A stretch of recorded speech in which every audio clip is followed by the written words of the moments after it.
안녕하세요. 아카리입니다. 이 팟캐스트는 한국어 공부 중인 분들을 향한 팟캐스트입니다.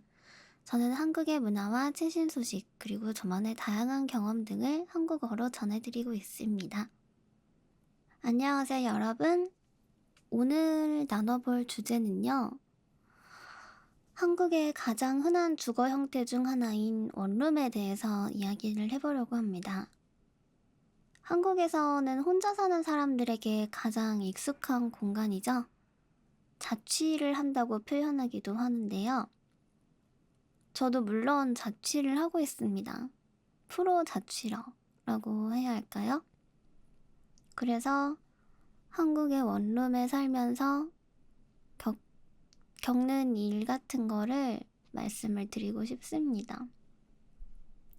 그래서 한국의 원룸에 대해서 궁금하신 분들이 있으시다면 오늘의 에피소드가 도움이 될 거라고 생각합니다. 그럼 본격적으로 한국의 원룸 문화에 대해서 알아볼까요? 먼저 원룸이라는 개념에 대해서 간단하게 설명을 하는 게 좋을 것 같아요. 원룸은 말 그대로 하나의 방으로 이루어진 작은 주거 공간을 뜻합니다. 침실, 거실, 주방이 하나로 합쳐진 구조를 가지고 있으며 화장실만 분리되어 있는 경우가 대부분이에요. 그리고 베란다, 세탁기가 있는 베란다 정도?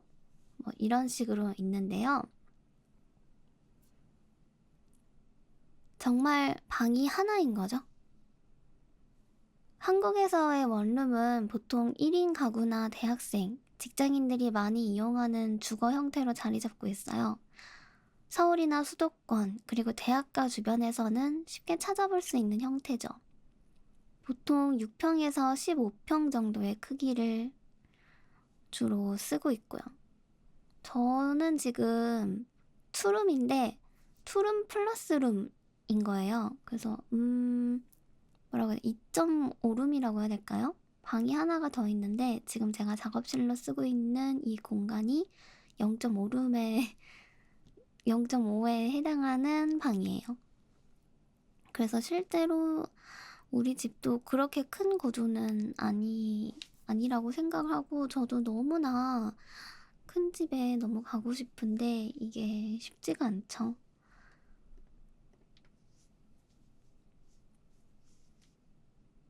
어쨌든 효율적인 구조로 이루어졌기 때문에 그렇게 넓은 형태는 아니지만은 그래도 굉장히 편리한 그런 주거 형태로 자리를 잡고 있다고 생각합니다.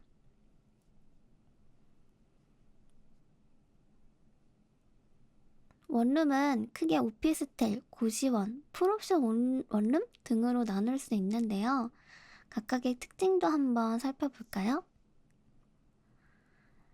일반 원룸. 기본적인 형태인데요.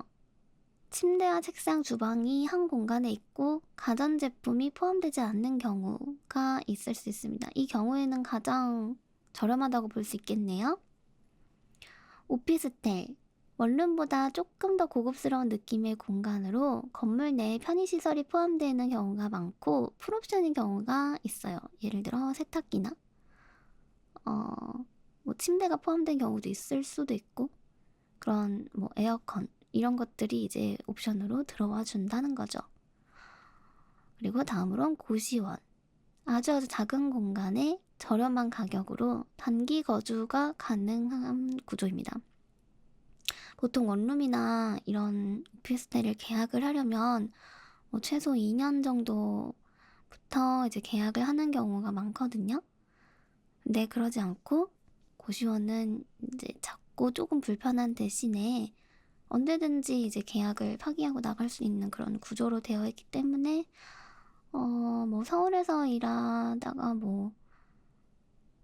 옮겨야 되는 경우 그런 경우가 생길 수도 있으니까 그런 경우에 아주 적합한 구조라고 볼 수 있겠네요. 풀옵션 원룸, 제가 살고 있는 공간을 말하는 거겠죠? 처음 올 때부터 세탁기가 있었어요. 세탁기도 있고 에어컨도 있었고 TV도 있어요. 물론 안 보지만. 그래서 많이 선택하는 구조라고도 볼 수 있겠네요. 이런 형태가 여러 가지 있기 때문에 뭐 가격과 뭐 이런저런 가까운 역이 있는지, 가까운 마트가 있는지, 편의점이 뭐 가까이 있는지 등등을 고려해서 방을 고르는 것도 좋겠네요. 그러면 장점과 단점을 살펴봐야겠죠. 제가 이 단점을 얘기하고 싶어서 이거를 녹음을 하기 시작했어요. 원래는 새해 설날 명절에 대한 얘기를 할까 하다가 이거는 내년으로 미루고 당장 이 얘기를 해야겠다 싶어서 당장 녹음을 하기 시작했어요. 일단 장점도 많습니다. 일단 혼자 살기 때문에 굉장히 좋고요. 굉장히 자유롭고요. 밤에 잠 안 자도 되고, 밤에 막 작업해도 되고, 밤새 릴스 봐도 되고, 엄마 아빠가 하지 말라는 거 그동안 이제 그런 거 다 해도 되고, 막 배달 음식 시켜 먹어도 아무도 뭐라고 안 하고, 뭐 그런 점들이 있겠죠? 그런 자유가 이제 본인의 건강을 해칠 수 있는 단점이 또 있을 수 있겠습니다. 어쨌든 대외적으로 살펴보면요. 일단 첫 번째는 저렴한 주거 비용이 있고요. 관리의 편안함, 넓지 않기 때문에 청소가 빨리 끝난다. 그런 것도 있고, 좁은 만큼 이제 뭐 직장이 가까운 경우가 있을 수 있겠고, 저 같은 경우에는 재택근무라고 할 수 있겠죠. 이런 형태의 사람들에게 적합한 그런 주거 환경이 될 수 있겠고요. 단점, 아까도 제가 말씀드린 공간이 좁아서 혼자 지내기에 수납 공간이 부족할 수 있죠. 이게 공간이 자기가 맥시멀리스트인지 미니멀리스트인지 알 수 있는 방법 중에 뭐가 있냐면 집 안에 있는 열고 닫을 수 있는 문이라든가 서랍이라든가 뭐 냉장고라든가 이런 여닫을 수 있는 그런 가구나 그런 것들이 있잖아요. 그런 것들을 열었을 때 그게 전부 다 열리지 않으면은 내가 맥시멀리스트라는 글을 봤어요. 그래서 근데 저는 그거를 보는 순간 열고 닫아보지 않아도 알 수 있었어요. 저는 그렇거든요. 당장 지금 서랍 못 여는 공간이 있고 하기 때문에 확실히 저의 이 저장력에 비하면 너무나 좁구나 그런 생각을 하고 있고요. 또 방음 문제. 이 문제 때문에 제가 녹음을 시작했습니다. 방음이 안 돼요.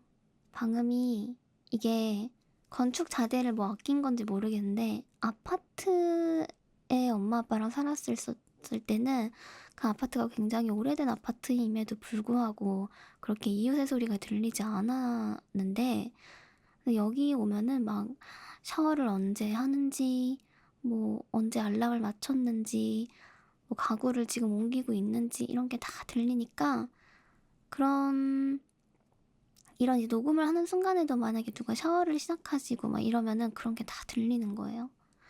그러니까 근데 본인도 그런 걸 인지를 못해요. 자기가 이렇게 소음을 내고 있는지조차 모를 수 있어요. 저도 그래서 윗집에 그런 소리를 들으면서도 나도 지금 이 소리가 나고 있으면은 들리겠구나.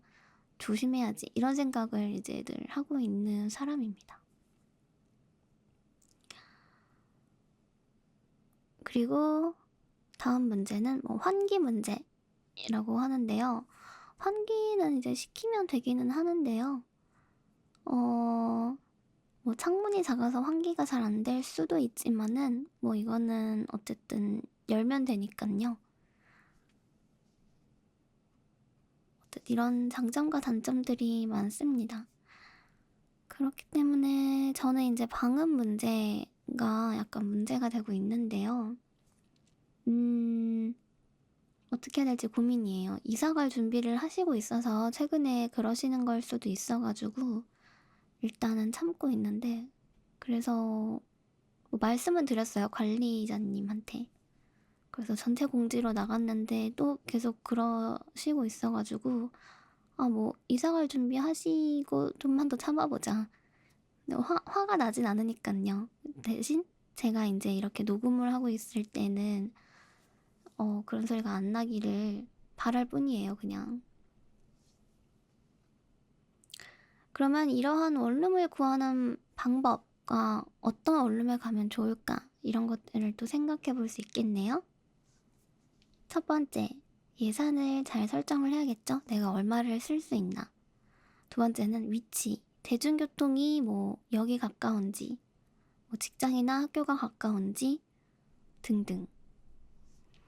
그 다음에 옵션, 세탁기, 에어컨, 냉장고가 포함이 되어 있는지 이런 거를 중요하게 여기는지, 아니면 내가 살래 이런 주의라서 뭐 다른 데도 괜찮은지, 구축이 중요한지 신축이 중요한지, 뭐 뭐 남향이어가지고 뭐 햇빛이 잘 드는지, 우풍이 들지 않는지, 물이 잘 나오는지 이런 거 등등을 다 봐야겠죠.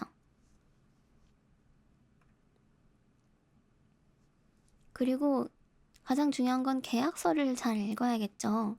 근데 저는 지금 전세로 들어와 있는 상황인데 다행히도 저는 그런 전세 사기가 막 기승을 부리고 있다고 하는데 저는 다행히도 괜찮았고, 왜냐면 이제 엄마가 여기 이제 마당발이시기 때문에 그런 점들의 위험은 없었어요. 하지만 이제 조심을 해야 되는 그런 유형의 형태죠. 다른 나라에는 없는 그런 형태라고 해요. 전세라는 구조가. 보통은 이제 월세라는 구조로 들어가게 되는데, 한국에서의 특이한 그런 문화기도 하면서도 다른 나라에는 없는, 그런데 이제 최근에 위험성이 발병했다 정도겠네요. 지금은 많이 조심을 해야 되기 때문에 많이 이런 거를 알아보고 들어가야겠습니다. 그리고 사진상으로 보지 않고 꼭 방문을 해서 발품을 팔아서 돌아다녀야 한다는 거 너무 잘 알고 계시겠죠? 어느 나라나 똑같을 거예요. 그리고 좁은 공간이라도 본인이 어떻게 생활하냐에 따라서 굉장히 달라질 수 있는데요. 저 같은 경우는 침대 옆에다가 테이블을 놨었었는데 그거를 계속 그게 있으니까 그거를 옮기고 이렇게 할 때 막 소음이 나기도 하고 막 방해가 되고 해가지고 그냥 침대 위쪽으로 옮겼거든요. 그래서 완전 지금 넓어진 거예요. 생각해보니까 데드 스페이스가 있었는데 그 부분에다가 넣었으면 되는 거를 제가 그걸 미처 생각하지 못하고 그냥 옆에만 놨었던 거죠. 그냥 위에 둘 생각을 못했었던. 그래서 약간 불편한 점이라면 제가 이렇게 기지개를 켰을 때 닿을 수 있다는 점?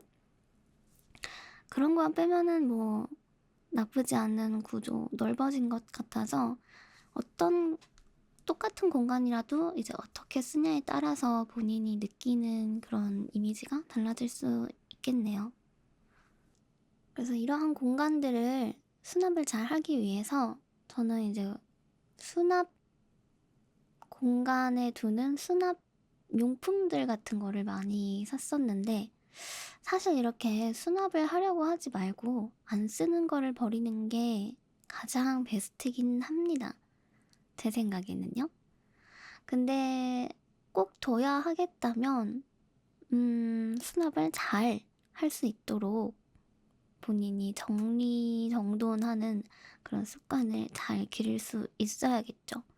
하지만 저에게는 너무 어렵습니다. 저는 병이에요, 병. 이 모으는 게 햄스터처럼 다 모아가지고 넣어놓고 뭐 그냥 그 뭐 거들떠도 안 봐도 그냥 모아놓는 거 자체가 그냥 그런 걸 즐기는 타입이기 때문에, 이런 게 있었지, 이런 뭐 쪽지를 썼었네, 뭐 이런 영수증이 있었지. 그거 다 누가 보면 다 쓰레기인데, 이거 뭐 내가 일본 여행 갔다 왔을 때 뭐 거기서 쓴 영수증이네, 뭐뭐 썼었지 이러고 보는 거, 뭐 이런 것도 하나의 이제 유흥 같은 거기 때문에 어 그런 성향 자체를 아예 바꿀 수는 없겠지만, 그래도 너무 비위생적으로 살면 안 되기 때문에 또 정리 청소가 이제 위생이랑 또 관련이 있습니다. 그렇기 때문에 정리를 잘 해야 되겠죠. 어쩔 수 없는 게 아니고 본인을 위해서 그렇다고 생각합니다. 오늘은 한국의 원룸 문화에 대해서 이야기를 해보았어요. 저번에는 막 제가 음, 막 노래도 넣고 그렇게 했었는데 어, 그런 편집도 이제 귀찮아서 편집을 안 할 생각이에요. 그래서 너무나 절고 막 이러지 않았으면은 그냥 이렇게 올릴 생각이고요. 뭐 저러도 이게 뭐 보통 한국인들이 이렇게 말하는 사람들이 많으니까 그냥 이렇게 들어주시면 좋을 것 같습니다. 너무너무 고급반이 들어야 되는 말이네요. 근데 이게 또 외국인만을 위한 그런 라디오가 아니라 다른 분들도 들어도 괜찮지 않을까 그런 생각을 하고 만든 팟캐스트이기 때문에 뭐 그렇게 들어주시면 되겠습니다. 저의 만족도 있고요. 스스로의 만족. 어쨌든 오늘은 이렇게 원룸의 장점, 단점을 살펴보았습니다. 많은 사람들이 요즘 1인 가구가 되었기 때문에 저도 포함. 그러니까 이런 거에 대해서 뭐 외국 분들도 잘 알아주셨으면 좋겠고요. 관심이 있다면 뭐 한국에 와서 살 일이 있다면 잘 알아보는 게 좋겠습니다. 다음에도 흥미로운 주제로 또 찾아뵐 수 있기를 바라면서 오늘은 여기까지 진행하도록 하겠습니다. 안녕히 계세요.